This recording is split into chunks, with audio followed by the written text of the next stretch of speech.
Hello everyone, I'm Ayan and this is Chai, and you're watching the second episode of our new series sponsored by Coastal Pet Products of things you can do with your dogs from your home while being stuck at your living room.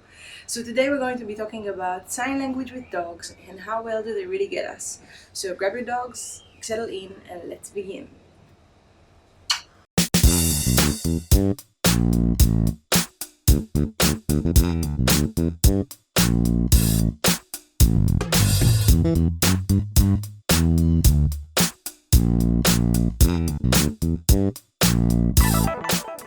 So, let me explain exactly what I mean when I say sign language with dogs. So, for most of us, when we started training our dogs the basic commands, we used to put the most attention on the verbal word itself. Now, I'll give you a little story just to get my point clear. As we were preparing for our grand adventure in South America, I started learning some Spanish, and one day I decided that it would be really cool if I can teach Chai some of the basic commands in Spanish as well.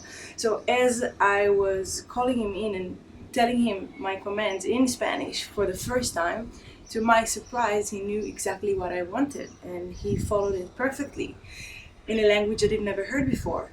So it took me some time to figure out how come, but then I started realizing that I was using my body in a different way for every specific command. And for some reason, he managed to pick up those little tiny movements on me that I haven't even realized I was doing. So let's do a little experiment. In a second, I'm going to ask you to pause this video. And what we're going to do once you pause it, you're going to put your dog in a stay positioning like we worked on the previous episode. And then you're going to call your dog to come to you, only this time you're not going to say a word.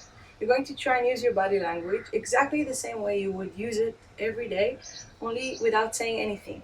So Chai is already in stay and he knows I have a snack in my hand. I'm going to take a few steps back.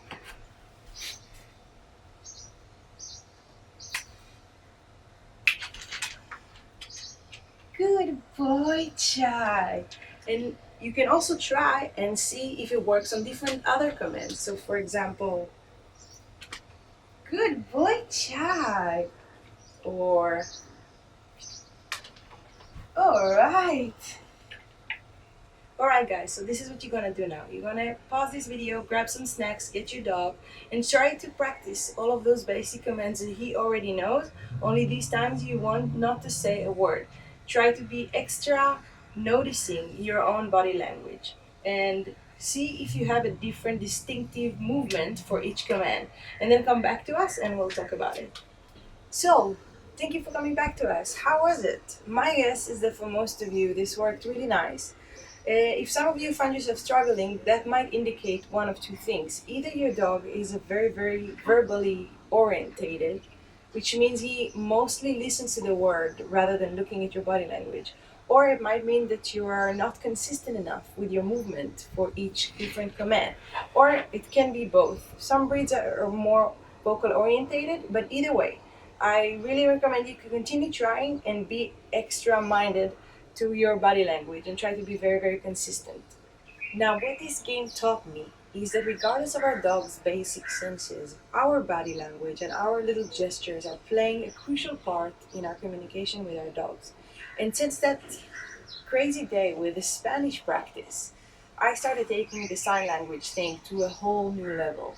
So first, what I did is I incorporate my body in much higher level on everything I did during the day, so that we add another level of communication and both of us starting to learn how to use our bodies to communicate.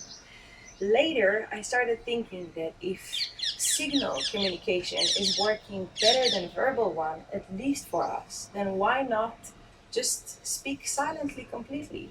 And before I knew it, we could spend days, maybe even weeks, while we were traveling in South America without exchanging a word. I just couldn't believe it that there wasn't a thing I was asking of Chai to do without words and he didn't understand. It was mind blowing, it was life changing. So, letting go of verbal communication was really a step forward in our relationship. But what did came to place was a set of sounds that I found very valuable to use whenever I wanted to get Chai's attention.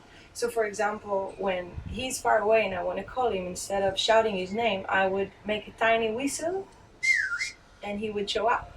If he's right here in the other side of the room and I want to get his attention without making a lot of noise, I will just snap my fingers and he will know that I'm trying to communicate with him and I want him to look at me so that he reads my body language.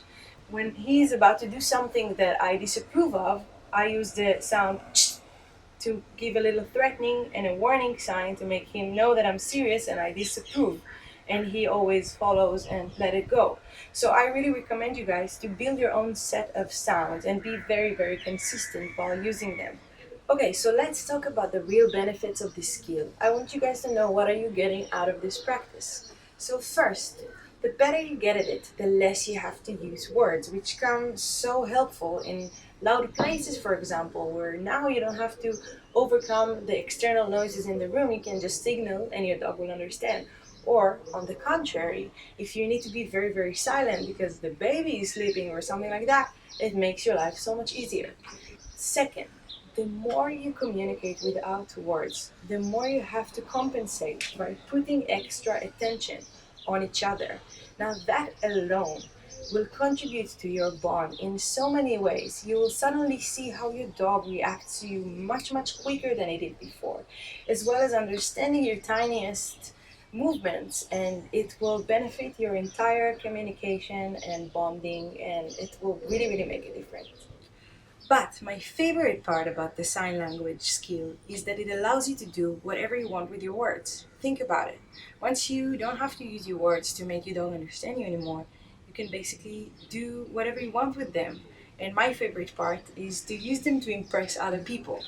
So, for example, if before I wanted to get Chai to sit and stay here in the corner for me, I would take him there, I would tell him to sit, and then I would tell him to stay, and then I would back off.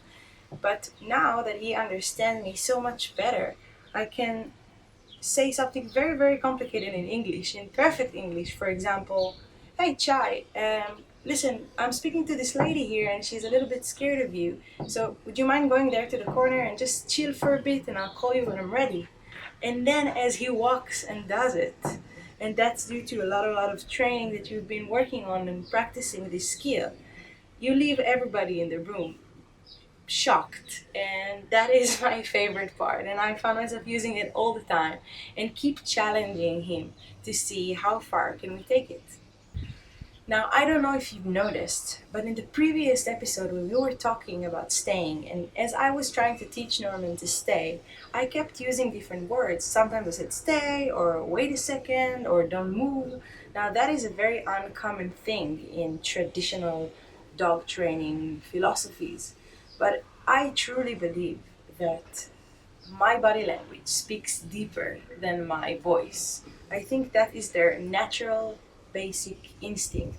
And if we speak their language rather than them having to speak ours, I believe that we will see much better results through time. So guys, your homework for today is to grab your dog, grab some snacks, and see if you can get your dog to follow the basic commands that they already know. Only this time, you will not be using your verbal words. You will only be using your sign language. Please let us know how things are going for you. You're more than welcome to post your videos practicing with your dogs and tag us, or send us the videos, and maybe some of you will get to be featured in our Instagram story. As well, if you're struggling in any way, if you have any problems, then you can leave a comment below and we will try to help as much as we can. We also want to thank Costa Pet Products for sponsoring this video and for supporting this amazing cause of deepening the bond between humans and dogs, even if words are not involved. If you want to check out their beautiful line of products, then I will be leaving a link below so that you can go and follow and see what they have.